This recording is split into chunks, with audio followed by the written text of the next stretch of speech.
In today's video, I'm going to teach you how to prepare a Looker Studio report from Google Sheets. By the end, you'll have a clean, shareable dashboard powered directly by your spreadsheet. Start by opening your browser and searching for Looker Studio. Head to the official site. In most cases, you'll be taken in automatically with your Google account. If your browser is already signed in, you should land on the Looker Studio homepage without extra steps. From here, look to the top left, click the Create button, and choose Report. This opens a fresh canvas where we'll connect your data and build the visuals. A panel will appear asking you to add data to your report. From the list of available connectors, select Google Sheets. This connector lets Looker Studio read your spreadsheet and stay in sync when your sheet updates. If you see a prompt to authorize access, go ahead and allow it so Looker Studio can read your files. Then pick the exact spreadsheet you want and select the Worksheet tab that contains your data. For best results, make sure your first row in Google Sheets contains clear column headers and that dates and numbers are formatted properly. This helps Looker Studio recognize fields correctly.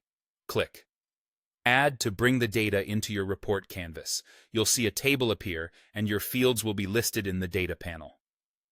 Now the fun part. Use the drag and drop editor to visualize your data. Drag a chart type, like a time series, bar chart, or scorecard, onto the canvas. Choose a dimension, such as date or category, and a metric, like revenue, sessions, or count. If something looks off, check the field's data type in the panel and adjust it if needed. You can also add filters to narrow the view, for example showing a specific region or product line. Experiment with sorting, colors, and labels to keep the report clear and readable. At the top left, click Untitled Report and give your report a descriptive name. Including the data source and date range in the title can make it easier to find later. When you're ready to share, click the Share button. You can invite collaborators to edit or view your report, and you can schedule regular email delivery, so stakeholders automatically receive a snapshot on a cadence you choose. Always double-check permissions to ensure the right people have access. That's it. You've connected Google Sheets to Looker Studio, built visuals with drag and drop, named your report, and set up sharing. Your dashboard now updates as your sheet changes, keeping your insights fresh with minimal effort.